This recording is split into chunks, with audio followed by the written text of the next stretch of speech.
আসসালামু আলাইকুম everyone, welcome back to my new blog. আজকের ব্লগটা থাকছে আমাদের কক্সবাজারের ফ্যামিলি ট্যুর নিয়ে। আমরা কি কি করলাম কক্সবাজারে এই 3 দিন, সেগুলো নিয়েই তোমাদের জন্য আজকের ব্লগটা থাকছে।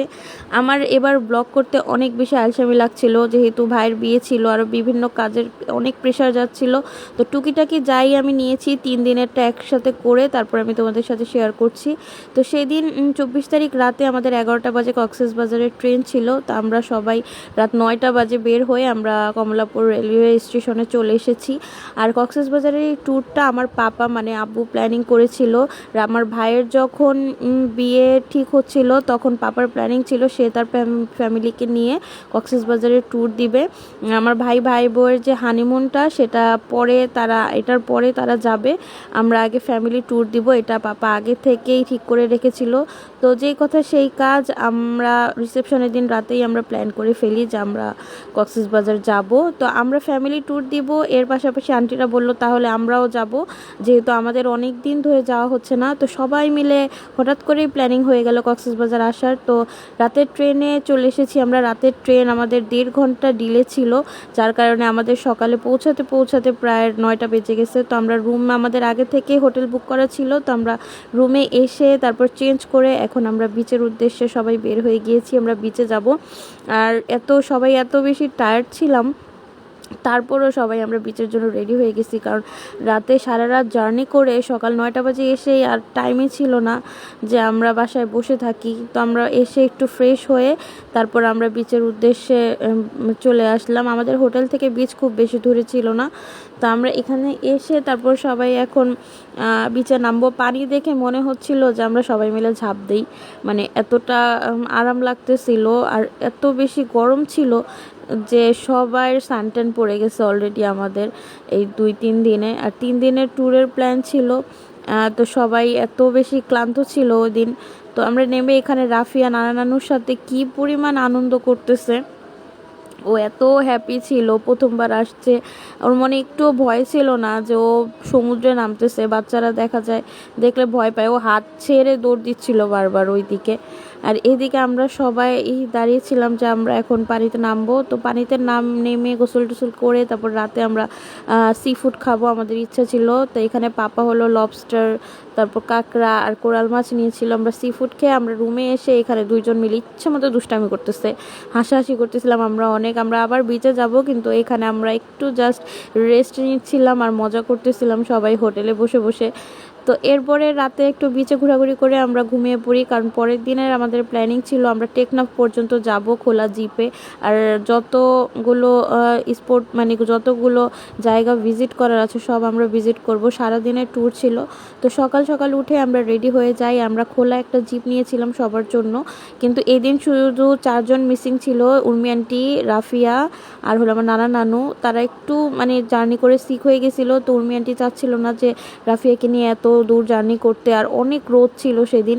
তো সে চাচ্ছিল না যে ও অসুস্থ হয়ে যাক, এই জন্য তারা 4জন হোটেলেই রুমেই ছিল। আর আমরা বের হয়ে গেছিলাম কাজিনরা, আমরা যারা আছি সবাই। তো এখানে আমরা খোলা জিপে বের হয়ে গেছিলাম মেরিন ড্রাইভের যে রোডটা আছে সেখানে। তো প্রথমেই আমরা চলে এসেছি হিমছড়ি পাহাড় এবং যে ঝর্ণা আছে সেটা দেখার জন্য। আমি যেহেতু কয়দিন আগে এসেছিলাম, আমি আমার হাজব্যান্ড, তো আমি এবার চাচ্ছিলাম যে ফ্যামিলির সাথে এসেছি তো আমি পুরো ট্যুরটাকে এনজয় করব। আমি তেমন একটা মানে ব্লগ নিয়ে বসে থাকবো না বা তেমন একটা করব না, এই জন্য আমি এত স্পেসিফিকভাবে প্রত্যেকটা জিনিস ইন ডিটেলস আমি এবার ব্লগ করিনি। যতটুকু টুকটাকি ভিডিও নিয়েছি সেটাই আমি তোমাদের সাথে শেয়ার করার চেষ্টা করেছি। আর 3 দিনেরটা একসাথে অ্যাড করে তারপর তোমাদের সাথে শেয়ার করছি, কারণ ব্লগ করতে গেলে তখন আর এনজয় করা যায় না। আর আমি প্রফেশনাল ব্লগার না যে আমার প্রত্যেকটা জিনিসে স্পেসিফিক ব্লগ করে করে করে করে ছাড়তে হবে। আর এই জন্য আমার যখন ইচ্ছা করে বা আমার তোমাদের সাথে কিছু শেয়ার করার ইচ্ছা করে আমি তখন ব্লগ করি। আমার রেগুলার যে ব্লগ করতেই হবে বিষয়টা এমন না। তো আমার ভাইয়ের বিয়ে থেকে নিয়ে আমরা এই মাসে সবার বেশি এত বিজি ছিলাম যে একটার পর একটা চলতেছিল। আর এই জায়গায় আমরা কাঁকড়া বিচে চলে এসেছি। কাঁকড়া বিচে এসে ছোট আন্টি এইখানে বসে যে এখন হাসির বিষয় হলো সে এখান থেকে একা একা উঠতেই পারতেছে না, এই যে চেষ্টা করতেছে সে পারতেছেই না। তারপরে আমার হাজব্যান্ড আর আম্মু দুজনে মিলে তারপর টেনে উঠাইছে। এখানে আমরা অনেক হাসাহাসি করছি। আমরা কাঁকড়া বিচে এসে এই যে এখানে তারা দুই বোন ছবি তুলতেছে। ওই জায়গায় হলো ওই জায়গায় লাভ বার্ডসরা ছবি তুলতেছে, আমার ভাই মানে আহাত ছবি তুলে দিতেছে, এই যে আরেকজন, মানে সবাই এখানে মোটামুটি অনেক বেশি এনজয় করতেছে। আমরা প্রায় 17 বছর পরে পুরা ফুল ফ্যামিলি একসাথে এসেছি। আমরা এসেছি কিন্তু আলাদা আলাদাভাবে। তারপর আমরা আবার জিপে উঠে যাই। এখন আমরা চিন্তা করি আমরা ডাইরেক্ট একদম টেকনাফ যাব। টেকনাফ গিয়ে তারপর আসার পথে আমরা ইনানি বিচ তারপর যেগুলো আছে এগুলো সব ভিজিট করব। কারণ টেকনাফে যেতে যেতে এখান থেকেও প্রায় 2 থেকে আড়াই ঘন্টা ছিল। যদি রাত হয়ে যেত তাহলে আমরা মানে সূর্য যে অস্তর যে সুন্দর দৃশ্যটা সেটা আমরা ইনানি বিচে দেখতে পারবো না। এই জন্য আমরা এখানে টেকনাফ যাচ্ছিলাম। আমরা এত রোদ ছিল, হামজা এখানে বসে বসে আম্মুর উন্না দিয়ে মাথায় মোড়া দিয়েও বসে আছে। ও বলতেছিল আমি এনার্জি সেভ করতেছি, এখন যদি আমি রোদে বসে পুড়ে যাই তাহলে আমি বিকালে এনজয় করতে পারবো না। তো এখানে টেকনাফ এসে দেখলাম সারি সারি নৌকা এভাবে সাজানো, আর এগুলো দেখতে এত ভালো লাগতেছিল। এগুলো সব মাছ ধরার নৌকা, আর যেগুলো রাতে ওরা মাছ ধরে সমুদ্রে। আর এখানে আমরা সবাই মিলে চিল করতেছিলাম। আর এখানে আমরা মামুনিকে মানে উর্মি আন্টিকে অনেক বেশি মিস করতেছিলাম। তারপর আমরা এখান থেকে ব্যাক করতেছিলাম। ব্যাক করার সময় আমরা ইনানি বিচে পৌঁছাই। আর একদম সূর্যাস্তর সময় ছিল, এত সুন্দর লাগতেছিল। আর ওই দূরে রংধনু উঠেছিল, এত ভালো লাগতেছিল সব দেখতে। তারপর রাতে আমরা আবার বিচে যাই। বিচে যেয়ে আমরা অনেকক্ষণ ছিলাম, প্রায় রাত 2টা-3টা পর্যন্ত আমরা বিচে ছিলাম। বিচে ঘোরাঘুরি করে তারপরের দিন হলো আমাদের আবার বিচে নামার প্ল্যানিং ছিল। তো বিচে নেমে আমরা এখানে অনেক এনজয় করেছি। তারপর এইখানে গোসল টোসল করে তারপর আমরা রুমে গিয়ে বিকেলবেলা আবার বের হয়ে লাবণী পয়েন্টে চলে আসি। আর সেই দিন এত সুন্দর ওয়েদার ছিল, ঝিরিঝিরি বৃষ্টি, সমুদ্র অনেক উত্তাল ছিল, ঢেউ বাতাস বইছিল, অনেক সুন্দর একটা ওয়েদার ছিল। মানে মনটাই পুরো ভালো হয়ে গেছে আমাদের।